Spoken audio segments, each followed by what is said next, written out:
Queridos irmãos, nós vamos, com a graça do Senhor Jesus, começar uma nova série de mensagens subordinada ao tema Como superar emoções negativas. E esta primeira mensagem eu coloquei como título, irmãos, vencendo o esgotamento emocional.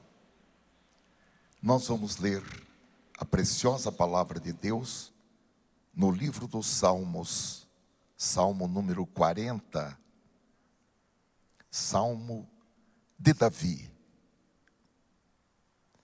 É um salmo muito amado, muito conhecido.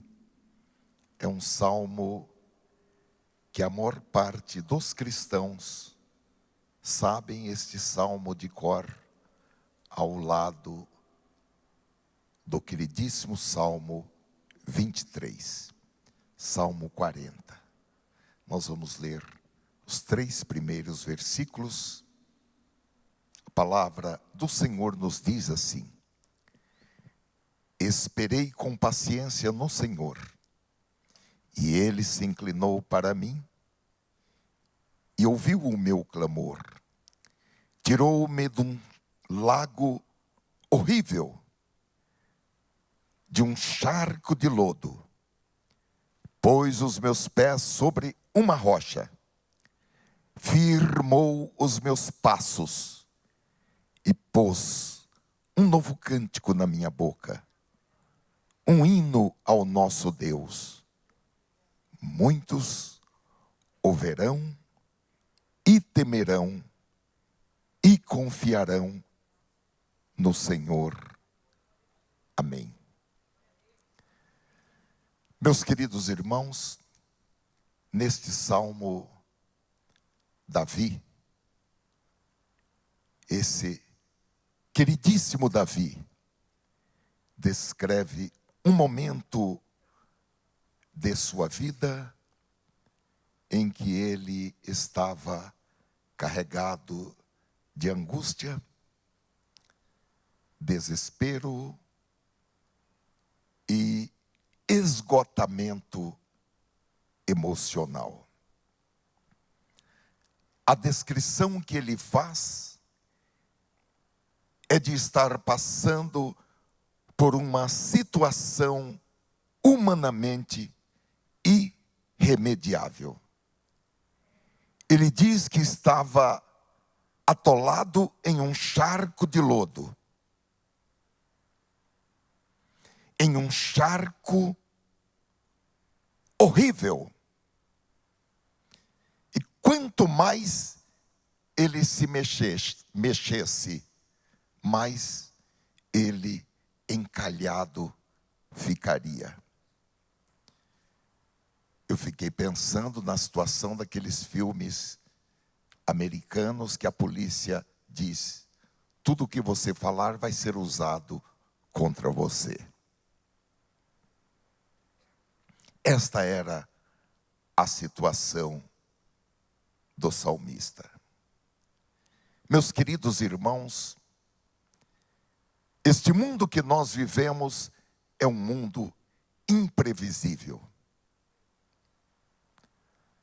Não é porque alguém tem um alto cargo, uma alta patente. Não é porque alguém tem uma saúde de ferro que ele está ileso de problemas. Porque em questões de segundos tudo pode mudar. O apóstolo Paulo, em 2 Coríntios, capítulo 4, versículo 8, ele diz que de todos os lados nós somos pressionados. Uma outra tradução diz: estamos soterrados. É como se nós estivéssemos em um lugar e esse lugar fosse atulhado de problemas, expectativas, informações, emoções, tecnologias, favorecendo o aparecimento de questionamentos insolúveis. Todos nós sabemos que hoje muitos profissionais e também muitas donas de casa estão acometidos pela síndrome de Burnout, uma coisa nova. Realmente, irmãos, o estresse, os sonhos frustrados, muitos deles consumiram vários anos de nossas vidas. As pressões que nós enfrentamos no dia a dia vão se acumulando, e em dado momento explodem. Eu gosto de chamar de explosão da panela de pressão. E afetam a nossa alma e pode nos levar a problemas emocionais e problemas físicos que nós nunca imaginamos que teríamos. Estou me lembrando de um pastor muito meu amigo, ele esteve aqui na minha posse, depois uma outra vez. Ele havia terminado a faculdade de Direito, uma segunda faculdade, ele já tinha contabilidade. E ele veio em São Paulo fazer um concurso. E quando ele voltou, ele estava com a dor na perna, e ele passou no pronto-socorro lá em Campinas.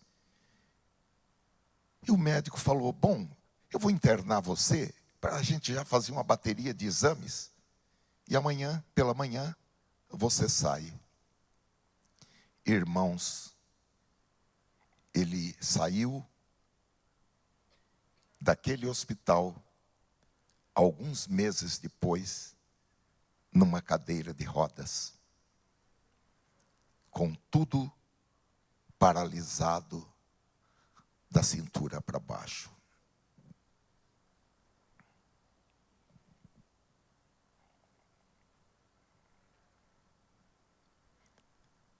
Todos nós precisamos estar preparados para, em algum momento da vida, uns mais, outros menos, uns mais cedo, outros mais tarde, porém não há ninguém que passe por esta terra sem beber o cálice amargo de problemas, decepções e dores. Agora, meus amados irmãos,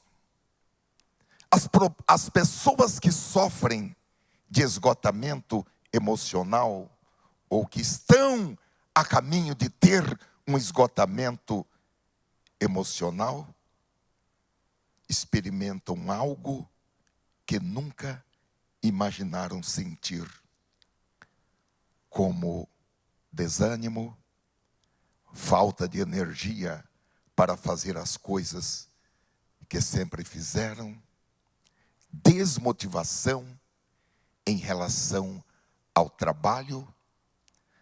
As atividades que antes costumavam ser gratificantes e trazer alegria, começam a representar um peso. Uma autocrítica exagerada, a pessoa exige muito de si. Complexo de inferioridade, baixa autoestima, dificuldades de autoaceitação. Os especialistas apontam alguns sintomas que servem para saber se nós estamos com o nosso sistema emocional esgotado, ou se apenas a luz amarela, cuidado, está acesa, tais como tristezas sem causas. O que aconteceu, irmão? Nada. E por que você está triste? Olha, porque eu estou triste, eu não sei, mas eu só tenho vontade de chorar. Falta de apetite ou compulsão exagerada por alimentos, insatisfação com a vida, cansaço, vontade de se isolar, pare o mundo porque eu quero descer, alterações no humor, insônia, ansiedade, aquela angústia que parece que é um buraco que tem no peito e não se sabe de onde vem, dificuldade de concentração, problemas de memória, queda na qualidade do trabalho e na produtividade, além dos fatores chamados somáticos, como cefaleia, zumbido nos ouvidos, desmaios, dores vertebrais, cólicas abdominais, náuseas, constipação intestinal, vômitos. E, meus irmãos, é uma lista que segue. Agora, é importante a gente estar capacitado para reconhecer quando se encontra nessa situação ou quando está a um passo dela. E identificar qual é a causa, porque é inteligente buscar ajuda com urgência. E eu vislumbro duas soluções. A primeira é a ajuda profissional de um psicólogo ou terapeuta para ajudar na recuperação e desenvolver estratégias para prevenir futuros esgotamentos. A segunda é buscar recursos em Deus e na sua palavra, como fez o salmista Davi. Obviamente, as duas coisas podem ser feitas simultaneamente, desde, evidentemente, que esse profissional tenha um conceito de alma, segundo a palavra de Deus. É por isso que antes de consultar alguém que vai cuidar da nossa alma, nós precisamos saber qual é a linha de pensamento desse profissional. Se ela anda de forma paralela com a palavra de Deus ou se ela divorcia da palavra de Deus. Porém, meus amados irmãos, optando pela ajuda profissional, nós podemos afirmar que a restauração somente será completa se ela for aliada com a ajuda que vem da palavra de Deus.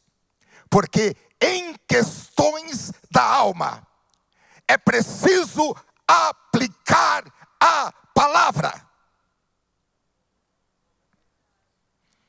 Porque só a palavra de Deus é que tem capacidade, condições para alcançar a divisão da alma e do espírito.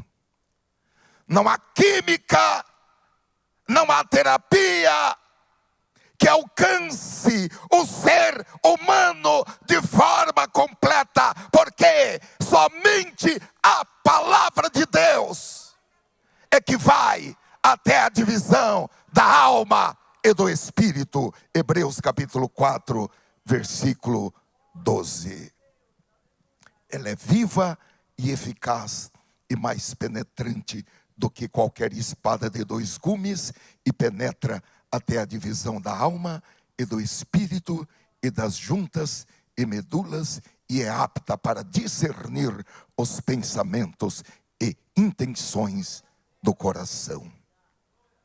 Agora Jesus disse em Mateus capítulo 11 e versículo 28, vinde a mim, todos os que estáis cansados e oprimidos, e eu vos aliviarei. Essas palavras grandes palavras de Jesus, irmãos, têm sido o bálsamo para milhões de crentes cansados, oprimidos, deprimidos, exprimidos, desanimados. Têm encontrado nessas palavras de Jesus um refrigério para as suas almas. O Senhor, como a gente fala tantas vezes, Ele não nos promete uma vida livre de dificuldade, mas Ele promete entrar em ação para refrigerar as nossas almas, quando as nossas almas se encontrarem cansadas e esgotadas. O Senhor não está alheio à aflição, e Ele chama cada um, cada homem, cada mulher, para vir a Ele, a fim de encontrar descanso e refrigério para a alma. Assim como chama crianças, e chama adolescentes, e chama jovens, e chama idosos, para que encontre descanso para as suas almas. Ou vocês pensam que um adolescente se corta à toa? Não. Ele se corta porque a sua alma não está mais suportando o peso. Agora Jesus refrigera a alma desse adolescente, e ele nunca mais vai se cortar, porque a sua alma está refrigerada. Eu quero mencionar a seguir, irmãos, 3 ações para vencer o esgotamento emocional. A primeira é o resgate misericordioso de Deus. Vamos para o versículo 1 do Salmo 40, onde o orador diz que esperou com paciência no Senhor. Acredita-se que Davi escreveu esse Salmo 40 na época da rebelião do seu filho Absalão ou do seu filho Adonias. 2 filhos de Davi se levantaram contra ele para tirá-lo do trono, e não apenas tomar o seu lugar, mas tirá-lo completamente de circulação. E o salmista está dizendo que, apesar de tudo, ele continuou esperando de forma paciente e atentamente que o Senhor o libertasse. Eu estou pregando isso para você que é pai, e porque o seu filho é mal educado, você não espera com paciência no Senhor. Eu quero que você faça um paralelo entre a situação de Davi, que esses filhos se levantaram contra ele para matá-lo, e ele teve que fugir. No entanto, ele esperou com paciência no Senhor. Aleluia. A expressão hebraica para a espera sugere uma provação onde esperança e confiança devem ser mantidas, sustentadas. E Davi respondeu a esse dilema esperando com paciência no Senhor. Ele lançou a si mesmo, e aquela situação dramática que ele enfrentava completamente sobre o Senhor como a única saída possível. Obviamente, isso não significa que ele se assentou passivamente e disse: se o Senhor quiser me livrar, Ele me livrará. Não. A espera de Davi não foi passiva. A espera de Davi foi ativa e consistia em clamar ao Senhor. E ele diz, eu peço que volte por favor, o versículo 1, e ele diz, e o Senhor, e ele se inclinou para mim e ouviu o meu clamor. Glória a Deus. Há um outro personagem, irmãos, em Romanos capítulo 4 e versículo 20, que é Abraão. Durante 25 anos, ele esperou por um filho, mas a sua espera, ela não foi uma espera passiva, ela foi uma espera ativa, porque está escrito que durante esse período, pela fé, ele se fortaleceu dando glória a Deus, estando plenamente convicto de que Deus era poderoso para cumprir o que ele havia prometido. O Senhor Jesus disse em Lucas capítulo 11, versículo 9, pedi e dar-se-vos-á, buscai e achareis, batei e abrir-se-vos-á, porque qualquer que pede recebe, e quem busca acha, e a quem bate abrir-se-lhe-á. Eu quero dizer a você nesta noite, não pare de pedir, de buscar e de bater. No entanto, nós precisamos estar conscientes de que nem mesmo Jesus sempre teve respostas instantâneas à sua oração. Mas ele sabia que atrasos não significam necessariamente negações. O crente é como Paulo. Quando Deus diz não, a minha graça te basta, ele sabe o momento de parar de orar, porque Deus já disse não, a minha graça te basta e ponto final. Mas se Deus não disse pare de orar, nós temos que persistir em oração.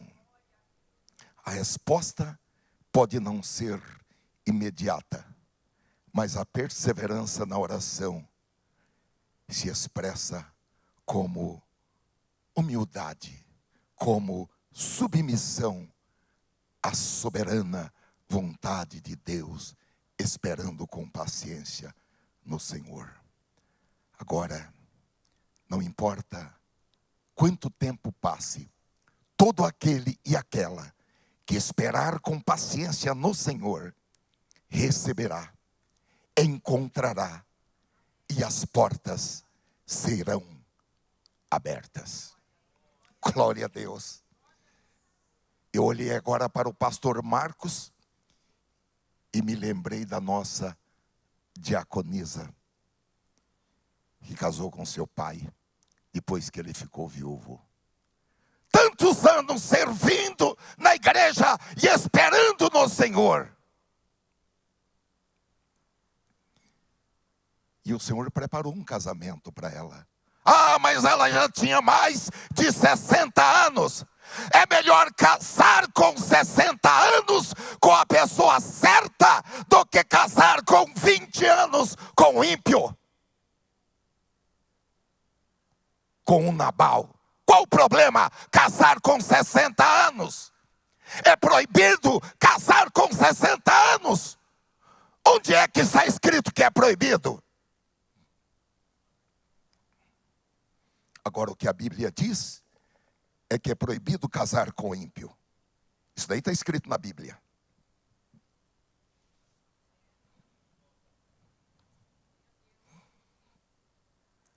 Glória a Deus. Você pode ficar tranquilo, porque o Senhor responde às nossas orações no momento adequado. Está tudo esquematizado. está tudo preparado. As orações são respondidas no momento exato, nem antes e nem depois. Voltemos ao Salmo 40, versículo 2, onde o salmista compara a sua libertação como quem foi livre da morte ao ser resgatado de um lago horrível, de um charco de lodo. Ele viu o resultado da sua paciência em esperar no Senhor. Porque ele recebeu o fruto, o resultado dessa paciência no momento em que o Senhor o tirou de um lago horrível, de um charco de lodo, e pôs os seus pés sobre uma rocha e firmou os seus passos. Bendito seja o Senhor. Olha, queridos irmãos, embora a libertação de Cristo tenha sido única, quando alguém aceita Cristo e abre o seu coração, ele recebe o impacto da presença do Pai, do Filho e do Espírito Santo na sua vida. No entanto, enquanto nós vivemos, nós podemos experimentar o poder de Deus, a mão de Deus, para nos salvar de poços e de pântanos desta vida. Meus queridos irmãos, a vida, ela é cheia de buracos, de poços profundos. E eu quero dizer, para aquele ou aquela que ainda não entregou o seu coração a Cristo, você está correndo muito perigo, porque você está à beira desse poço de destruição. E é preciso que você saia da beira deste poço o mais rápido possível que você puder. Enquanto você não entregar a sua vida a Cristo, você tem que ficar atento. Você não pode se mexer. Você não pode olhar de lado. E também não pode olhar para o poço. Porque senão, o poço vai atrair você. Também o crente que tropeça no pecado se encontra em um pântano traiçoeiro, porque os seus pés podem escorregar e ele pode cair. E existem outros pântanos, como o da doença, do luto, do desprezo, da tristeza, de dúvidas, de dívidas, e essa lista segue. E muitas vezes, irmãos, quando nós buscamos uma orientação de Deus, parece que estamos isolados de Deus e isolados de todo mundo. É uma expressão que ocorre no livro de Deuteronômio, capítulo 28 e versículo 23, que trata o céu de bronze, para se referir ao fato de que parece que Deus não está respondendo às nossas orações ou se importando com as nossas necessidades. Porém, nós precisamos aprender com o salmista a esperar com paciência no Senhor e continuar clamando, mesmo que o céu seja céu de bronze. Porque no tempo certo, a maneira de Deus, este céu de bronze vai se abrir.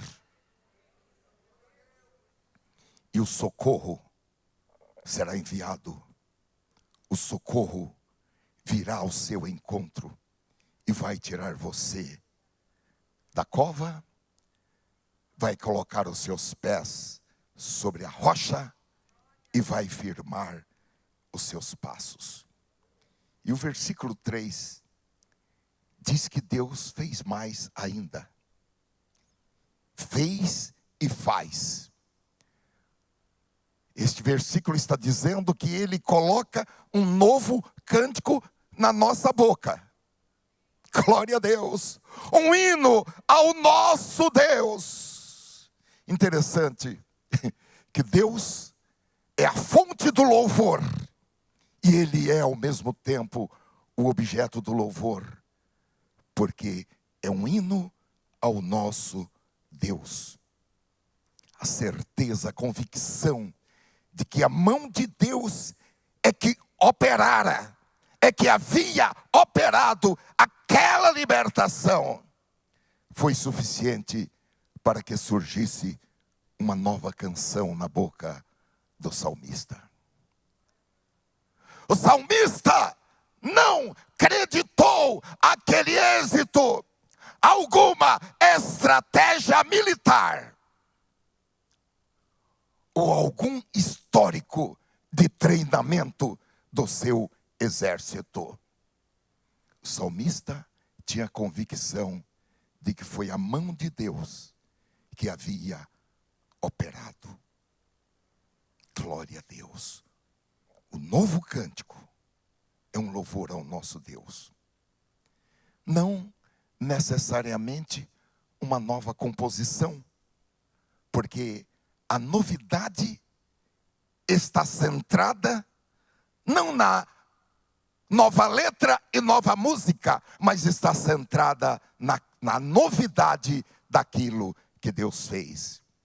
Mas aqui, irmãos, parece-nos que a magnificência deste ato de libertação inspirou o salmista para compor um novo cântico.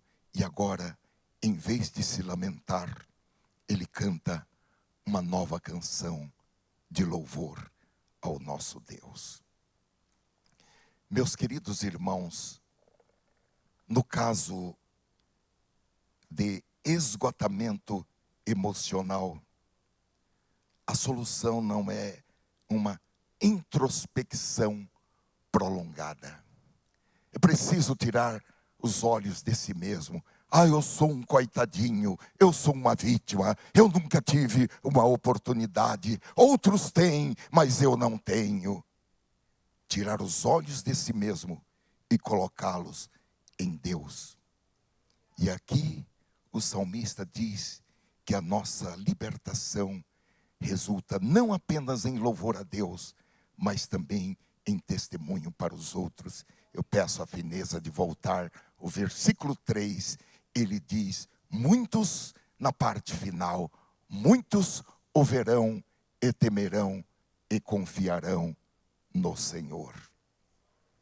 Porque, meus amados irmãos, em meio à dificuldade, as pessoas vão olhar para nós e vão falar, será que ele realmente tem a fé em Deus que ele falava para os outros terem? Agora quero ver. Quando é com ele, se ele realmente acredita naquilo que ele dizia para que a gente acreditasse. É por isso que o apóstolo Paulo diz, olha, vocês não queiram muitos serem pregadores, ensinadores. Porque eu estou convencido, irmãos, que quanto mais você prega, quanto mais você ensina, mais você é provado para ver se você vai cumprir aquilo que você pregou, aquilo que você ensinou. Agora, irmãos, também, muitas vezes, Deus permite que ocorram dificuldades em nossas vidas, não apenas para fortalecer a nossa fé, mas que outros vejam que Deus é fiel. Em segundo lugar, irmãos, a segunda resposta para a cura do esgotamento emocional consiste nos múltiplos recursos disponíveis em Cristo. No versículo 4, o salmista profere uma das maiores verdades da nossa vida espiritual. Bem-aventurado o homem que põe no Senhor a sua confiança e que não respeita os soberbos, nem os que se desviam para a mentira. Agora tem uma coisa, irmãos. Aquele homem ou aquela mulher que coloca a sua confiança no Senhor, que põe no Senhor a sua confiança, ao colocar a sua confiança no Senhor, ele já recebe automaticamente, imediatamente, o título de bem-aventurado. Aleluia. E ao colocar a sua confiança no Senhor, ele cria um ambiente propício, um ambiente preparado para que os grandes milagres de Deus aconteçam. Eu quero dizer, se você está esperando com paciência no Senhor, não importa quantos anos seja, você pode se preparar para experimentar a bem-aventurança, a felicidade que é produzida por esperar no Senhor. Porque, irmãos, a verdadeira felicidade, a realização na vida vem somente por meio da fé em Deus. Não há outra fonte, não há outro método, não há outro meio, não há como ser de outra forma. Somente colocando a nossa confiança no Senhor é que nós podemos realizar o nosso destino. Se alguém nunca aceitar a Cristo como seu único e suficiente Salvador e deixar-se estar nos braços do Senhor, ele nunca realizará o propósito para o qual ele foi criado.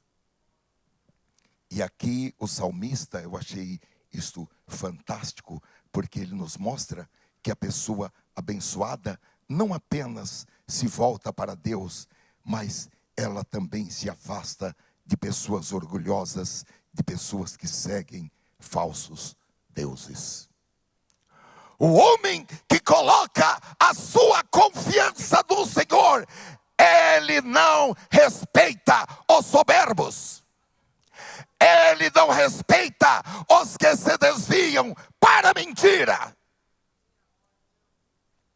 Ele não está preocupado com a aprovação de pessoas.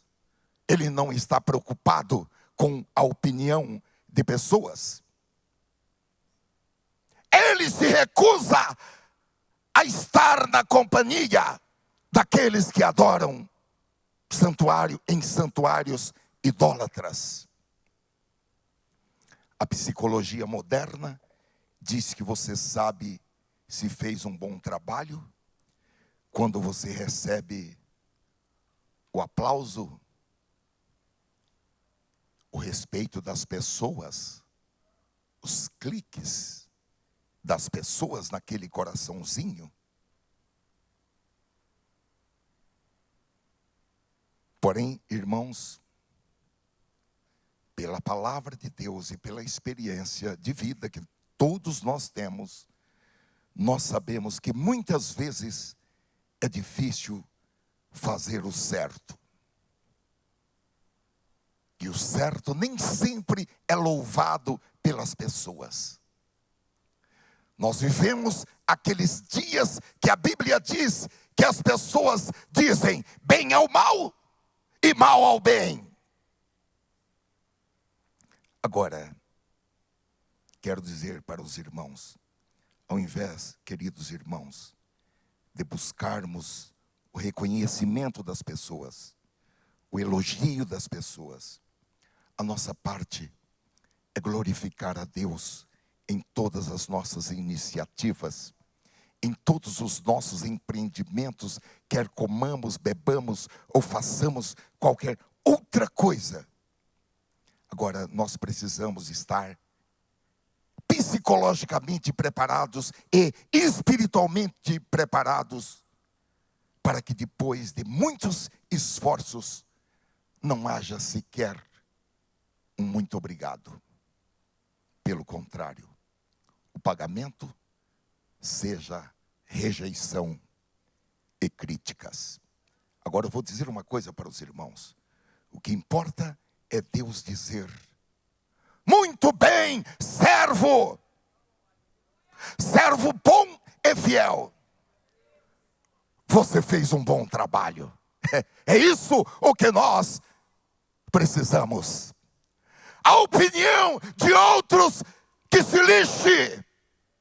O que nós precisamos é ouvir a voz de Deus dizendo: muito bem, servo bom e fiel, você fez um bom trabalho, entra para o gozo do teu Senhor. Então não fique preocupado, nem triste e nem deprimido, porque ímpios tiveram uma opinião depreciativa a respeito do seu trabalho. O que importa é que o Senhor tenha reconhecido. O versículo 5, irmãos, nos leva a pensar em quão numerosas são as maravilhas que o Senhor tem operado e as maravilhas que Ele vai operar para conosco. Muitas são, Senhor Deus, as maravilhas que tens operado para conosco, e os teus pensamentos não se podem contar diante de ti. Eu quisera anunciá-los e manifestá-los, mas são mais do que se podem contar. Queridos irmãos, os atos do Senhor a nosso favor são maravilhosos e são numerosos. O Salmo 104, versículo 24, diz que eles são variados e numerosos demais para serem relatados. E que o Senhor tudo fez com sabedoria e que a terra está cheia das suas riquezas. Eu quero dizer uma coisa para os irmãos com muita convicção. Aquele e aquela que decidir a esperar com paciência no Senhor, está abrindo espaços, primeiro, para o Senhor realizar em sua vida uma coletânea de atos maravilhosos que serão numerosos demais para serem mencionados. Em segundo lugar, está abrindo um espaço para acessar as riquezas de Deus que estão aqui nesta terra. Oh, glória a Deus. Eu quero que você guarde isso e pratique isso, para você dar uma guinada na sua vida pessoal, na sua vida emocional, na sua vida financeira, na sua vida acadêmica, para você dar um salto de qualidade na sua vida. E tudo em razão de esperar com paciência no Senhor. Em terceiro e último lugar, a providência divina para a cura do esgotamento emocional se concretiza nas respostas motivacionais que o Espírito Santo vai implantar em nossas almas. Os versículos 6 a 8 identificam especificamente o conteúdo deste salmo como um salmo messiânico, o que nos aproxima ainda mais de Cristo. Sacrifício e oferta não quiseste, os meus ouvidos abriste, holocausto e expiação pelo pecado não reclamaste. Então disse: eis aqui venho, no rolo do livro está escrito de mim, deleito-me em fazer a tua vontade, ó Deus meu, sim, a tua lei está dentro do meu coração. Quando nós vamos para o Novo Testamento, para o livro de Hebreus capítulo 10, versículos 5, 6, 7, 8 e 9, nós aprendemos que essas palavras eram a linguagem do Filho de Deus quando ele veio ao mundo. Ele estava dizendo que, embora Deus tivesse instituído o sacrifício e a oferta para a nação de Israel, esses sacrifícios e essas ofertas nunca representaram a intenção final de Deus. Porque a intenção final de Deus era que da mulher nascesse um varão que esmagaria a cabeça da serpente e realizaria como nosso sumo sacerdote um sacrifício completo, pleno, definitivo. Agora, irmãos, precisamos atentar que sacrifício e oferta são inúteis se não forem apresentados a Deus com a atitude correta. 1 Samuel capítulo 15, versículo 22, diz que os atos de adoração se tornam rituais sem sentido se não forem acompanhados de obediência. O Salmo 51, versículo 20, versículo 16 e 17 nos revela que o sacrifício que Deus deseja de nós são o espírito quebrantado, um coração quebrantado e contrito.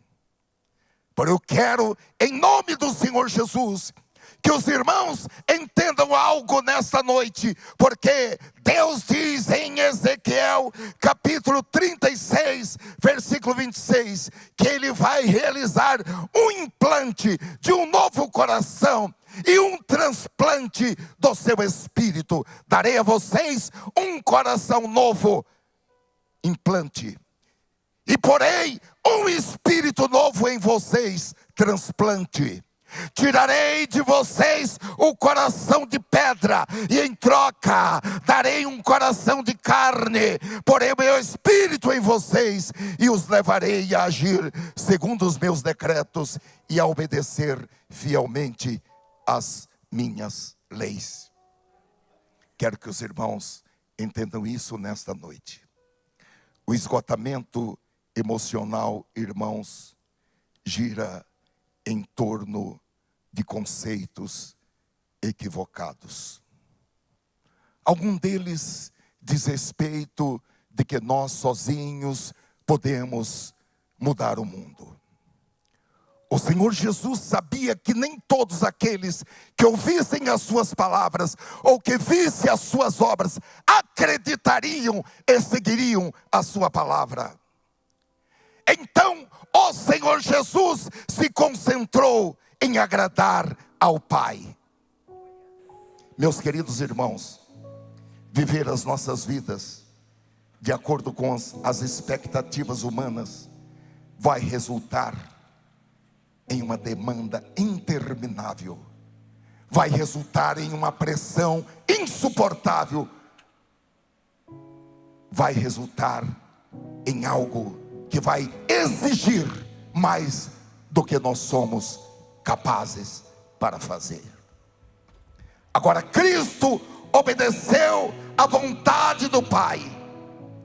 E nos versículos 7 e 8 do Salmo 40, ele disse: deleito-me em fazer a tua vontade, ó Deus meu. Sim, a tua lei está dentro do meu coração. Preguei a justiça na grande congregação. Eis que não retive os meus lábios. Senhor, tu o sabes. Em todo o Novo Testamento, nós encontramos as profecias dizendo que Cristo viria ao mundo, e Ele viria com um espírito pronto para fazer a vontade de Deus. E meus amados irmãos, com esse novo coração que Deus está dizendo que coloca em nós, e com esse Espírito dele, Espírito de Deus, Espírito Santo, que Ele está dizendo: colocarei em vós o meu Espírito. Fazer a vontade de Deus não estará apenas na sua cabeça, na minha cabeça, como um elemento racional, mas é algo que estará implantado em todo o nosso espírito, alma e corpo. Igualmente, irmãos, o esgotamento emocional geralmente ocorre quando nós não sabemos, ou quando nós perdemos o foco do porquê fazemos o que estamos fazendo, e a nossa atividade torna-se uma rotina, e as pressões ofuscam o que nós precisamos fazer. Agora, Cristo, irmãos, Ele não apenas conhecia a palavra e conhecia o Pai, mas a sua vida foi uma vida completa de adoração e celebração. Independentemente de ter enfrentado o mal, perseguições, fome, traições, o seu propósito era totalmente focado em deleitar-se em Deus e fazer a vontade do Pai.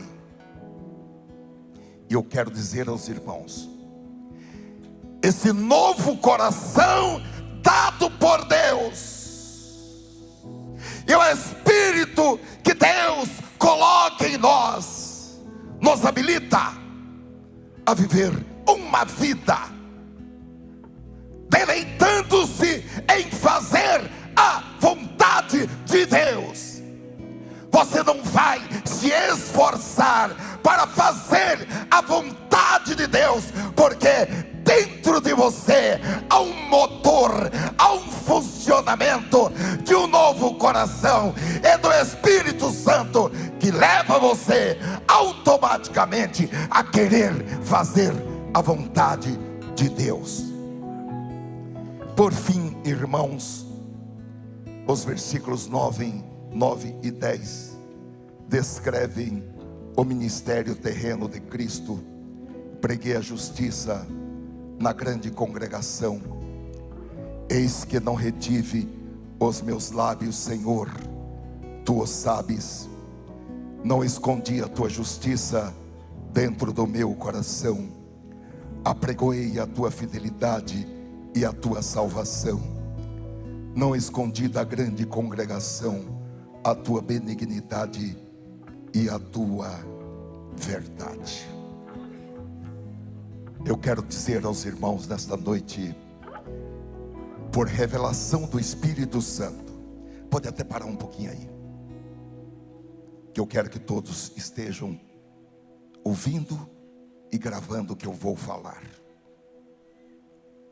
Fazer o que Jesus fez é o medicamento que hoje é indicado para você que sofre de algum tipo de esgotamento emocional ou de transtorno mental, seja de depressão, bipolaridade, transtorno do pânico, esquizofrenia e outras psicoses, demência, deficiência intelectual e transtornos de desenvolvimento, inclusive o autismo.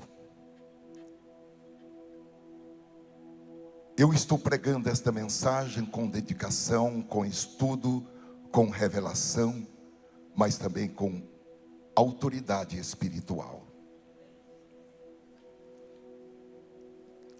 O Senhor Jesus compartilhou o Evangelho na grande congregação que era a casa de Israel, no templo, em sinagogas, nos montes, nas praias, em várias casas de família, onde ele foi convidado, ou onde ele se convidou para estar. Individualmente, ele compartilhou o Evangelho com várias pessoas. Nesta noite, o Espírito Santo está nos apresentando uma terapia para a cura do esgotamento emocional.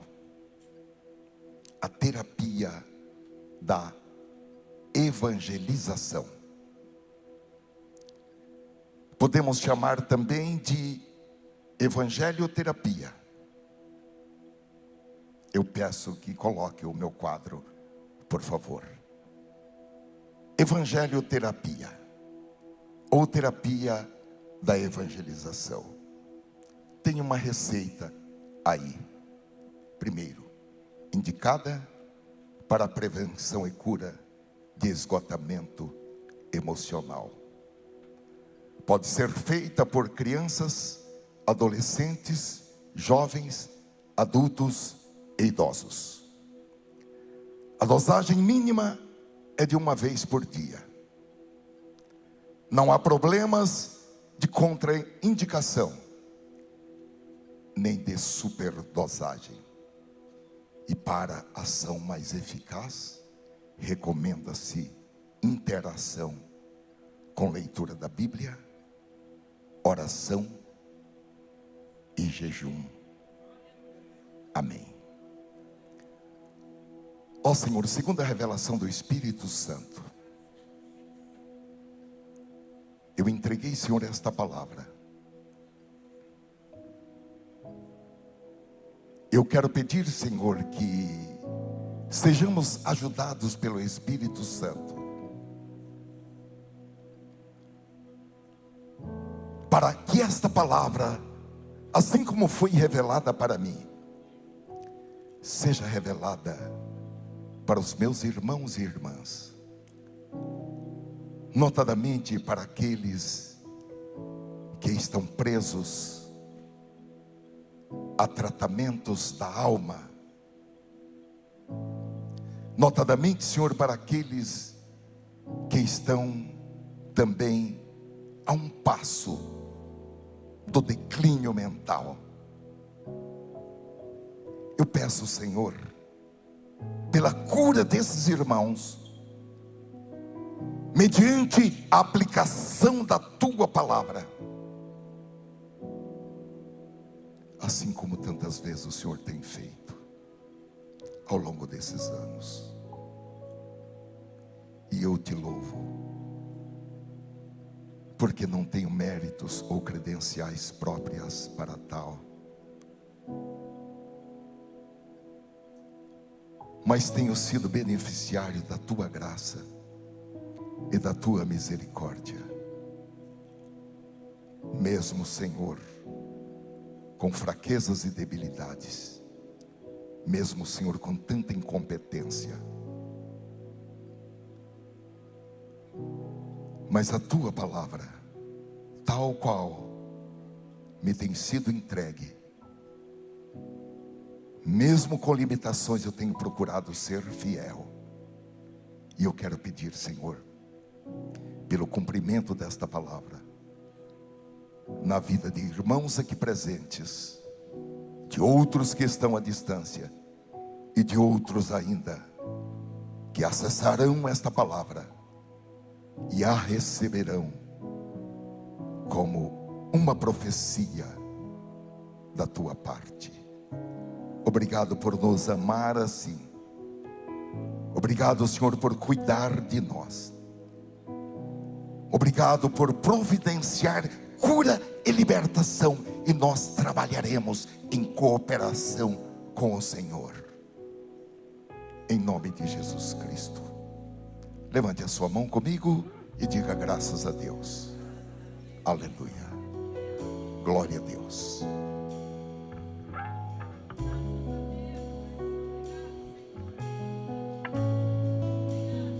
Aleluia, aleluia, aleluia.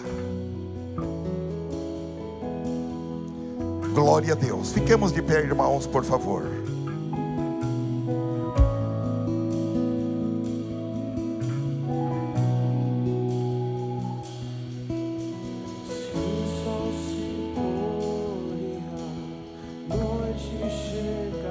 Aleluia.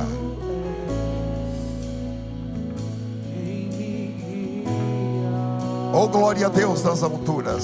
Se a tempestade me alcançar, Tu és meu abrigo.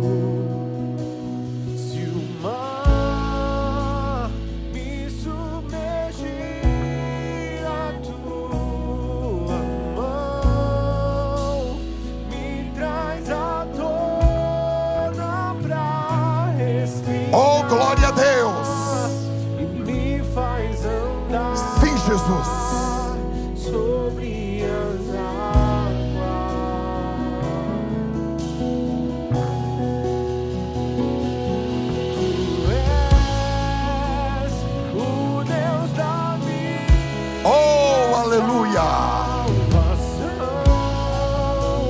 Glória a Deus.